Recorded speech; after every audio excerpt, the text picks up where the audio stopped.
बिस्मिल्लाहिर्रहमानिर्रहीम अस्सलाम वालेकुम। Welcome to all my YouTube channel mathematics platform with sir Anwar. आज का important topic that's about set क्या है, और यहाँ पे हम स्टडी करेंगे यूनियन ऑफ अ सेट क्या है, इंटरसेक्शन ऑफ अ सेट क्या है, और इसको किस तरह फाइंड आउट करेंगे। इस तमाम सवाल के जवाब आपको मिलेंगे इसी वीडियो में। तो सबसे पहले हम शुरू करते हैं कि सेट क्या है। देखिए, सेट से पढ़ने से पहले आपको दो वर्ड्स का पता होना मस्ट है।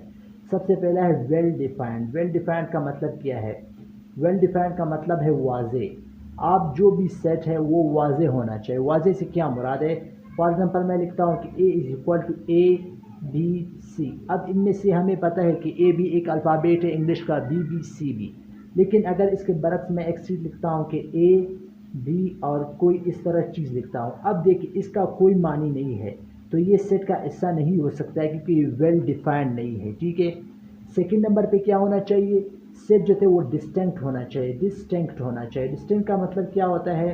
देखिए, अगर मैं लिखता हूँ कि A is equal to A B C A, अब देखिए इस सेट में दो मेंबर आए, ए दो बार आया हुआ है, तो ये दो बार नहीं होना चाहिए, अलहदा होना चाहिए।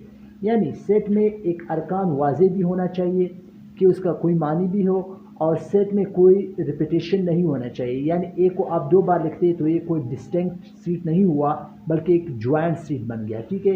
तो ये दो दफ़ा एक सीट में रुक नहीं आ सकते, इसको कहते हैं सेट। ठीक है।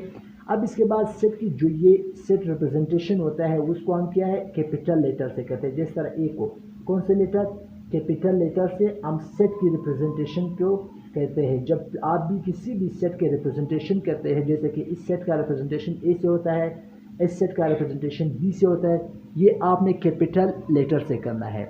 और जो सेट के अंदर वाले जो भी ये अरकान है इसको कहते हैं मेंबर ऑफ सेट। क्या कहते हैं इसको? Member. Member of set, member of set. अब जो मेंबर ऑफ सेट है उसको आप कैपिटल लेटर में नहीं लिख सकते हैं, उसको आपने स्मॉल लेटर में लिखना है। ठीक है। क्या मतलब है स्मॉल लेटर का? देखिए, ये जो ए है मैंने स्मॉल लिखा है, आप इसको ए नहीं लिख सकते, न इसको बी लिख सकते, क्योंकि ये कैपिटल लेटर है। ये कैपिटल लेटर से आप सिर्फ सीट को ही रिप्रेजेंट कर सकते हैं। ठीक है। तो ये तो किसी भी सेट का एक छोटा सा डिफिनेशन जो हमने पढ़ लिया। अब मज़ीद हम पढ़ेंगे कि सेट का यूनियन किस तरह फाइंड आउट करेंगे और सेट का इंटरसेक्शन किस तरह फाइंड आउट करेंगे। फॉर एग्जांपल मैं कहता हूँ कि मुझे दो सेट दिया हुआ है। एक सेट है कि ए बी सी, ठीक है। दूसरा सेट हमें दिया हुआ है कि सी डी एंड ई। अब देखिए इस सेट के जो मेंबर है, ये मेंबर और ये स्मॉल लेटर से हमने रिप्रेजेंट किए हुए हैं, जबकि सेट को देखिए कैपिटल लेटर से हमने रिप्रेजेंट किया है। अब आपसे पूछता है कि मुझे यूनियन ऑफ सेट मालूम करें कि इस सेट का यूनियन क्या है। सबसे पहले मैं आपको बताऊं कि यूनियन जो है वो यू से, इस तरह बड़े कैपिटल यू से रिप्रेजेंट होता है। ठीक है। अब आपने ए यूनियन बी मालूम करना है, तो आपने किस तरह लिखना है कि ए लिख ले, ठीक है, इनके बीच में यू लिखे, यानी यूनियन, और बी लिखना है, इट इज़ इक्वल टू। अब देखिए ए पहला है तो आपने ए के तमाम मेंबर लिखने हैं। ए के मेंबर क्या है? ए बी और सी। ठीक है।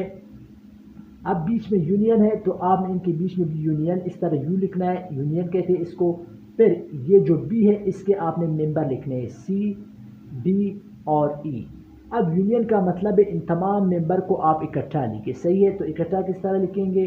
A B C D E. अब देखिए यहाँ पे सी आया हुआ है, यहाँ पे भी सी आया हुआ है, लेकिन मैंने इसको एक बार लिखा। एक बार क्यों लिखा?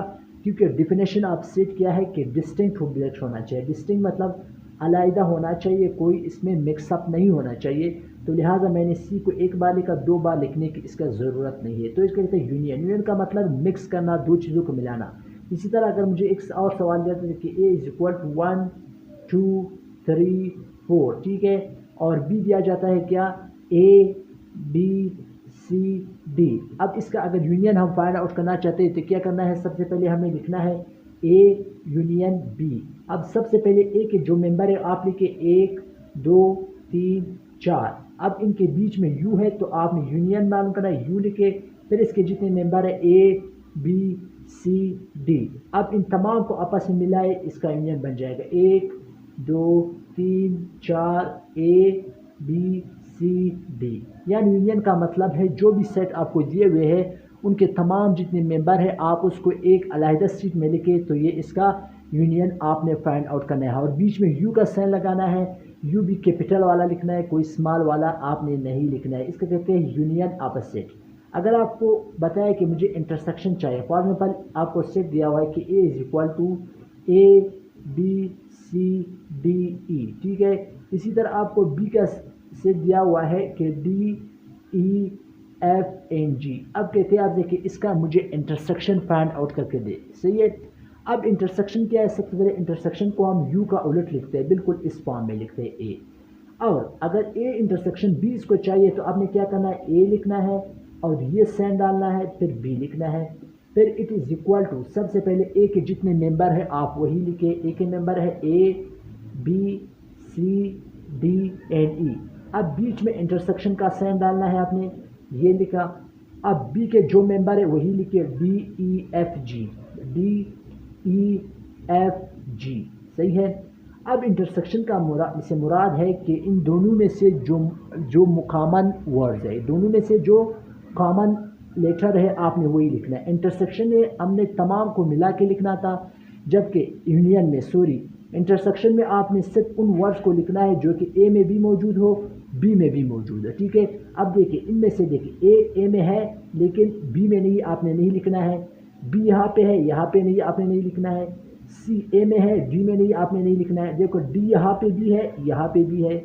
इसी तरह ई ए में भी है और बी में भी है, तो आपने क्या लिखना है, सिर्फ डी और ई। ये क्या हो गया, ये ए इंटरसेक्शन बी, यानी ए और बी में मुश्तरक कौन से वर्ड्स है, डी और ई। ए और बी में कोई मुश्तरक वर्ड्स है, ठीक है। इसी तरह आप नंबर का भी फाइंड आउट कर सकते हैं। अगर आपको दिया जाता है for example C is equal to 1 2 3, ठीक है। आपको दिया जाता है कि डी इज इक्वल टू 4, आपको दिया जाता है कि D is equal to 3 4 and 5, सही है।